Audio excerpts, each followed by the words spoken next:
Hello everyone. Last video lecture में हमने discuss किया condition for concurrency of 3 lines, means 3 lines concurrent होगा उसके लिए कंडीशन डिस्कस किया। तो इस वीडियो लेक्चर में हम लोग डिस्कस करने वाले हैं perpendicular distance of A point from A line. किसी पॉइंट का किसी लाइन से परपेंडिकुलर डिस्टेंस वो कैसे फाइंड करते हैं, उसका क्या फॉर्मूला होता है, आइए हम लोग इसके बारे में डिस्कस करते हैं। तो यहाँ पे हम लोग सबसे पहले एक स्ट्रेट लाइन लेते हैं कि स्ट्रेट लाइन है ax plus B Y plus C equal to 0। ये एक स्ट्रेट लाइन है और इस पे एक पॉइंट लेते हैं x1 कॉमा y1। अब इस पॉइंट का इस लाइन से परपेंडिकुलर डिस्टेंस फाइंड करना है। तो इस लाइन का इस पॉइंट से परपेंडिकुलर डिस्टेंस फाइंड करना है। तो सबसे पहले हम क्या करेंगे, एज्यूम कर लेंगे कि ये लाइन कैसा होगा, ये पॉइंट कैसा होगा। अगर ये लाइन ऐसा कुछ होगा तो जिसका इक्वेशन है ax plus B Y plus C equal to 0 और ये पॉइंट कहीं भी होगा। ये पॉइंट मान लेते हैं कि x1 कॉमा y1 वो पॉइंट है। तो ये लाइन का इक्वेशन और ये पॉइंट। अब इस पॉइंट का इस लाइन से परपेंडिकुलर डिस्टेंस फाइंड करना है। इस पॉइंट का इस लाइन से परपेंडिकुलर डिस्टेंस फाइंड करना, ओके। तो हम लोग क्या करेंगे कि ये देख लेंगे कि ये जो स्ट्रेट लाइन है ax plus B Y plus C equal to 0, इसका x intercept and y intercept क्या होगा। मीन्स ये लाइन x एक्सिस को किस पॉइंट पर कट करेगा और ये लाइन y एक्सिस को किस पॉइंट पर कट करेगा। तो ये लाइन जहाँ पे x एक्सिस को कट करेगा वहाँ पे y कोऑर्डिनेट तो 0 होगा। मीन्स x इंटरसेप्ट फाइंड करने के लिए लाइन का इक्वेशन में y का वैल्यू 0 रख देते हैं। तो y का वैल्यू 0 रखेंगे तो x आ जाएगा माइनस सी बाई ए। तो ये पॉइंट हो जाएगा minus C by A comma 0। और सिमिलरली ये पॉइंट हम लोग फाइंड कर सकते हैं। तो y इंटरसेप्ट फाइंड करने के लिए x इक्वल टू रख देंगे 0, तो y इक्वल टू आ जाएगा माइनस सी बाई बी। तो इस पॉइंट का कोऑर्डिनेट हो जाएगा 0 comma minus C by B. देखिए ये लाइन का इक्वेशन था, इससे x इंटरसेप्ट फाइंड हुआ और y इंटरसेप्ट फाइंड हुआ। ये पॉइंट का कोऑर्डिनेट x1 कॉमा y1। तो अब हम लोग क्या करेंगे, यहाँ से इस पॉइंट को ज्वाइन करके एक ट्रायंगल बना देंगे। एक ट्रायंगल बन गया। तो मान लेते हैं ये पॉइंट A है, ये पॉइंट B है, ये पॉइंट P है। तो हम लोग ट्रायंगल ABP का एरिया फाइंड कर सकते हैं। ट्रायंगल ABP का एरिया फाइंड कर सकते हैं। तो लिखते हैं एरिया ऑफ ट्रायंगल ABP। तो half area of triangle ABP ये फाइंड कर रहे हैं। तो ये होगा हाफ मॉड ऑफ अगर x1 लेंगे तो y2 माइनस y3 था ना फार्मूला एरिया ऑफ ट्रायंगल का, ओके। तो ये होगा x1 y2 माइनस y3 मतलब minus C by B minus 0 और प्लस ये x2 लेंगे तो y3 माइनस y1 ऐसा। तो ये तो 0 ही हो जाएगा ना, ये 0 ही हो जाएगा। और अगर लेंगे माइनस सी बाई ए तो y1 minus C by B. तो y1 minus of minus plus C by B. ये हो गया एरिया। तो ये हो गया एरिया। तो लिख सकते हैं इसको हाफ ऑफ, ठीक, हाफ ऑफ ये हो जाएगा minus C x1 by B, है ना, minus C x1 by B. और उसके बाद फिर ये तो 0 ही हो जाएगा। ये होगा माइनस सी y1 बाई ए और यहाँ पे माइनस ही रहेगा और C square by A B, okay. ये तो अब यहाँ से हम लोग क्या कर सकते हैं, तो यहाँ से हम लोग एलसीएम लेते हैं। तो यहाँ से एलसीएम कितना आ जाएगा, एलसीएम आएगा ए बी ना, एलसीएम आ जाएगा ए बी। और मॉड है ना, तो मॉड है तो माइनस, तीनों माइनस है। जब तीनों में माइनस है तो माइनस कॉमन ले सकते हैं। या मॉड है तो माइनस तो गायब हो जाएगा ना। तो यहाँ पे आ जाएगा, कितना आ जाएगा, ए बी है तो यहाँ बी है तो ए सी प्लस ए है तो यहाँ पे बी सी और प्लस सी स्क्वायर, ओके। तो यहाँ पे ए सी x1 होगा, बी सी y1 प्लस सी स्क्वायर। और यहाँ से c कॉमन ले लेते हैं। यहाँ से c अगर कॉमन लेंगे तो ये हो जाएगा c by 2ab, c by 2ab ना, c बाई 2ab। उसके बाद ये हो जाएगा ax1 प्लस फिर यहाँ पे by1 प्लस c। देखिए तो ये आ गया, ये आ गया एरिया, किस ट्रायंगल का area, triangle A B P का एरिया। तो ए बी पी का एरिया फॉर्मूला था ना x1 into y2 minus y3 plus x2 into y3 minus y1 plus x3 into y1 minus y2। तो वही फॉर्मूला से अभी ए बी पी का एरिया फाइंड किए। तो अब देखिए ये लेंथ फाइंड करना था, ये हाइट मतलब इस पॉइंट का इस लाइन से डिस्टेंस फाइंड करना था। तो हम लोग अभी कोऑर्डिनेट से, बेसिक कोऑर्डिनेट से ट्रायंगल ए बी पी का एरिया फाइंड आउट कर लिए। अब इसी ट्रायंगल ए बी पी का एरिया फाइंड करना है half into base into height से, ठीक है। Half into base into height से इसी ट्रायंगल का एरिया फाइंड करना है। तो इसके लिए हम लोग को ये अगर हाइट होगा, ये अगर हाइट होगा जिसको मान लेते हैं d, ये अगर हाइट है तो ए बी क्या बन जाएगा, बेस बन जाएगा ना। तो पहले हम ए बी बेस फाइंड करते हैं, ए बी बेस फाइंड करेंगे, बेस इंटू हाइट लगाएंगे और एरिया गिवन है तो हम लोग को हाइट मिल जाएगा। तो हम लोग फाइंड करते हैं पहले ए बी का लेंथ। ए बी का लेंथ इज इक्वल टू हो जाएगा root under x1 minus x2 का होल स्क्वायर। तो ये होगा C square by A square plus y1 minus y2 का होल स्क्वायर। तो ये बन जाएगा C square by B square. Okay तो ये होगा c by A B root under A square plus B square.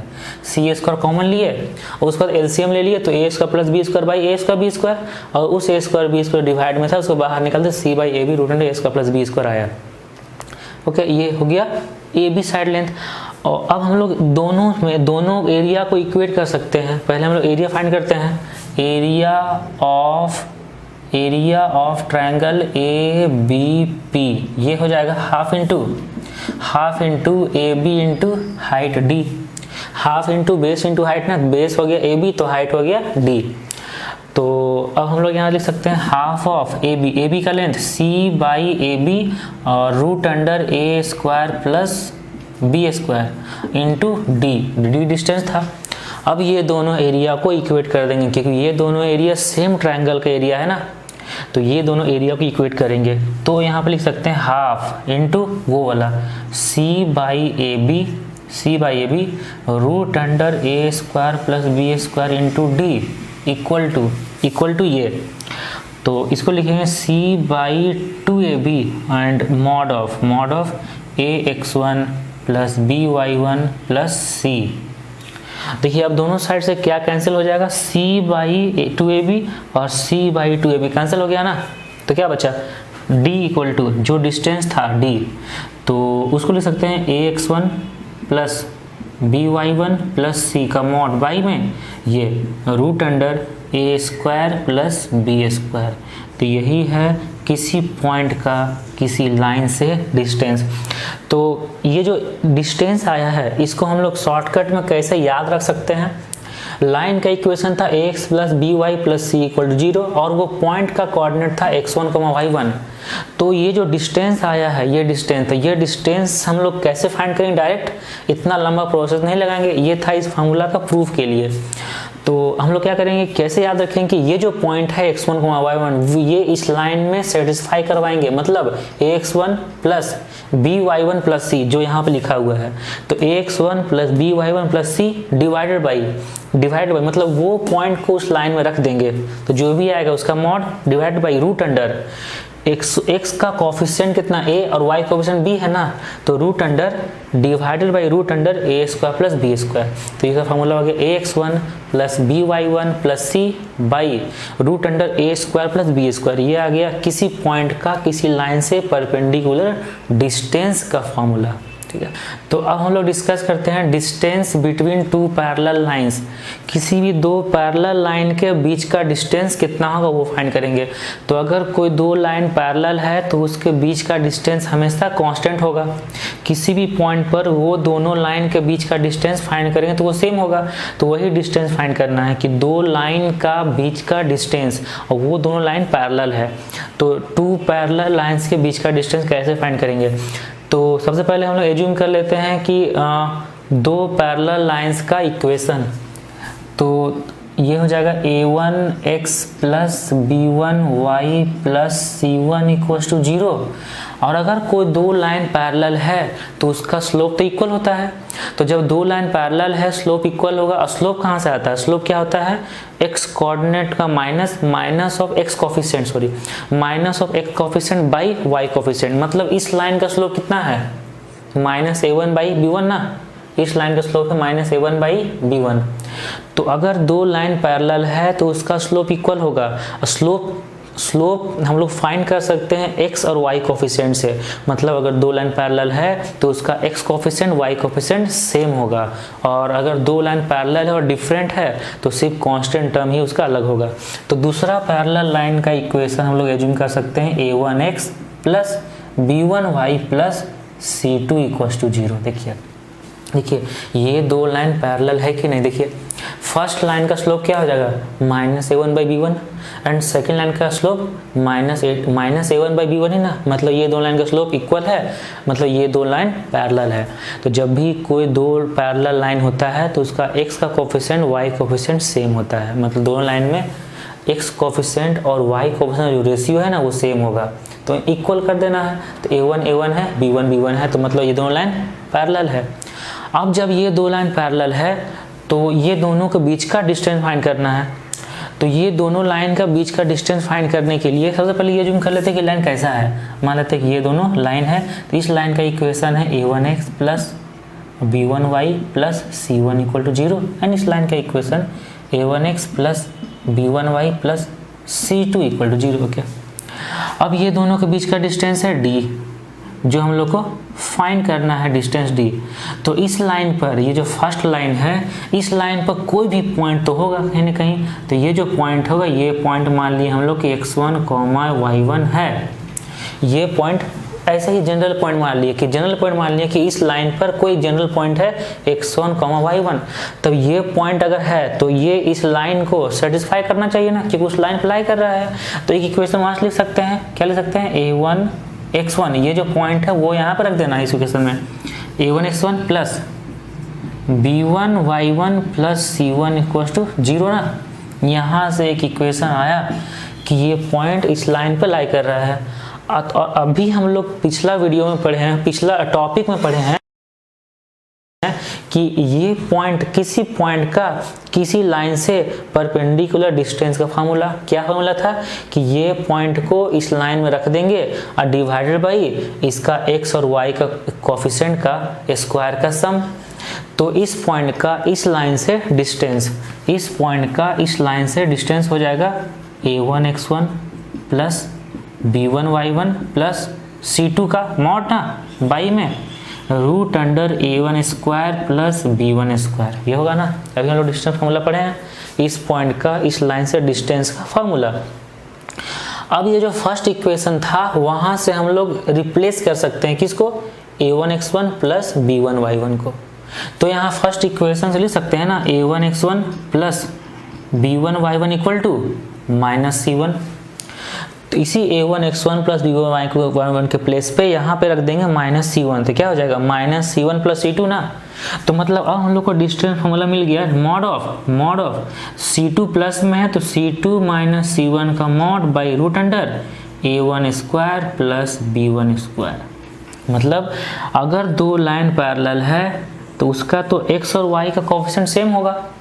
और अगर सेम है तो हम लोग को डिस्टेंस फार्मूला लिखना बहुत ही आसान है। क्या है कि ये दोनों का कांस्टेंट जो टर्म है वो दोनों का डिफरेंस का मॉड बाई रूट अंडर जो x का कोफिशिएंट जो सेम है उसका स्क्वायर प्लस y कोफिशिएंट का स्क्वायर। ये हो गया दो पैरेलल लाइन के बीच का डिस्टेंस। ठीक है, तो क्या लिख सकते हैं कि c1 माइनस c2 का mod by root under a1 square plus b1 square. ठीक है, ये हो गया ये दो लाइन्स का बीच का डिस्टेंस। अब ये दोनों टॉपिक पे हम लोग कुछ क्वेश्चंस करते हैं। तो एक क्वेश्चन है, if P P is the length of perpendicular from origin 0 0. P is the length of perpendicular from origin to the line x by a plus y by b equal to 1. Then prove that 1 by p square equal to 1 by a square plus 1 by b square. मतलब एक line का equation है x by A plus Y by B equal to 1 और ये point है origin 0 0. तो इस point का इस लाइन से डिस्टेंस है p. जब इस पॉइंट का इस लाइन से डिस्टेंस है p तो p इक्वल टू डिस्टेंस हम लोग लगा सकते हैं ना, p इक्वल टू ये पॉइंट यहाँ पर रखेंगे तो ये हो जाएगा 0 by A plus 0 by B minus 1 ना, इसका mod by root under x का कोफिशिएंट 1 बाई ए है ना, इसका स्क्वायर तो 1 by A square plus 1 by B square. ठीक है यहाँ तक. तो अब लिख सकते हैं ना p equal to 1 by minus 1, ये तो 0 ये 0 और माइनस 1 का मॉड 1 बाई, तो root under 1 by A square plus 1 by B square. अब इसको अगर 1 बाई पी लिखेंगे तो 1 बाई पी इक्वल टू ये तो 1 बाई है ना, तो ये ऊपर आ जाएगा, ये हो जाएगा root under 1 by A square plus 1 by B square. अब जो प्रूफ करना वो कैसे आएगा, इसको स्क्वायर कर देंगे. Squaring both side we get 1 by P square equal to 1 by A square plus 1 by B square. यही प्रूफ करना था. ठीक है ना. बस ओरिजिन का इस पॉइंट से डिस्टेंस p था तो p इक्वल टू ये डिस्टेंस फॉर्मूला लगाएं, यहाँ से मिल गया, इसको 1 बाई कर दिए, उसको तो स्क्वायरिंग कर दिए, तो ये प्रूफ हो गया. Now next question, find the equation of lines parallel to this. इस लाइन के पैरेलल एक लाइन का इक्वेशन फाइंड करना है at a unit distance from it, और इससे यूनिट डिस्टेंस पर होगा. इस लाइन के पैरेलल एक लाइन का इक्वेशन फाइंड करना है जो इस लाइन से 1 यूनिट डिस्टेंस पर होगा और वो लाइन इसके पैरेलल होगा, तो उस लाइन का इक्वेशन फाइंड करना है. तो देखिए इस लाइन का इक्वेशन लिखा हुआ है ना 3x minus 4y minus 5 equal to 0. इसके पैरेलल 1 यूनिट डिस्टेंस पर या तो इधर लाइन हो सकता है या फिर इधर लाइन हो सकता है ना, जो ये डिस्टेंस कितना हो जाएगा 1 यूनिट, ये डिस्टेंस होगा 1 यूनिट का. तो देखिए इस लाइन का इक्वेशन गिवन है 3x minus 4y minus 5 equal 0. इसके पैरेलल कोई भी लाइन अगर होगा तो उसका इक्वेशन का x coefficient y coefficient same होगा, क्योंकि दोनों लाइंस पैरेलल रहेगा ना, तो x coefficient y coefficient same होगा. तो इस लाइन का इक्वेशन को एज्यूम कर सकते हैं, क्या एज्यूम कर सकते हैं 3x minus 4y plus c equal to 0, और c कोई कांस्टेंट है तो c का डिफरेंट वैल्यू के लिए डिफरेंट स्ट्रेट लाइन आ सकता है. तो यहाँ पे हम लोग क्या करेंगे, दो पैरेलल लाइन के बीच का फार्मूला लगाएंगे, डिस्टेंस का फार्मूला लगाएंगे. तो दो पैरेलल लाइन के बीच का डिस्टेंस का फार्मूला लगाएंगे और डिस्टेंस कितना है 1 यूनिट ना. तो दो पैरेलल लाइन के बीच का डिस्टेंस फार्मूला क्या होता है, कांस्टेंट टर्म का डिफरेंस का mod by root under x का coefficient square plus y coefficient का स्क्वायर. मींस यहाँ आप लिख सकते हैं c, इसका कांस्टेंट टर्म c है, इसका कांस्टेंट -5 c माइनस -5, तो c प्लस 5 का मॉड ना by root under 3 square plus 4 square equal to 1, क्योंकि ये दोनों लाइंस के बीच का डिस्टेंस था 1 ना, तो लिख दिए 1 क्योंकि दोनों लाइन के बीच का डिस्टेंस 1 है. अब यहाँ से लिख सकते हैं कि c प्लस 5 का मॉड इक्वल टू ये कितना होगा 9 प्लस 16 25, और 25 का रूट 5 ना, तो c प्लस 5 का मॉड इक्वल टू 5. तो यहाँ से देखिए तो c प्लस 5 का मॉड 5 है, तो c प्लस 5 का वैल्यू या तो 5 होगा या फिर c प्लस 5 का वैल्यू -5 होगा. तो इस कंडीशन से यहाँ से c इक्वल टू 0 और यहाँ से c इक्वल टू -10, तो c का 2 वैल्यू आया ना, c का 2 वैल्यू आया मतलब ऐसा 2 लाइंस पॉसिबल होगा जिसका इस लाइन से डिस्टेंस है 1 यूनिट, एक ऊपर एक नीचे या जैसा भी हो सकता है. तो ये c का दोनों वैल्यू रखेंगे यहाँ पे तो 2 डिफरेंट लाइन मिल जाएगा. तो उस दोनों डिफरेंट लाइन का इक्वेशन क्या होगा, एक होगा 3x minus 4y equal to 0 जब c का वैल्यू रख दिए 0. दूसरा इक्वेशन आएगा 3x minus 4y minus 10 equal to 0. ये दोनों लाइन है जो इस लाइन से 1 यूनिट डिस्टेंस पर है और पैरेलल है. ठीक है.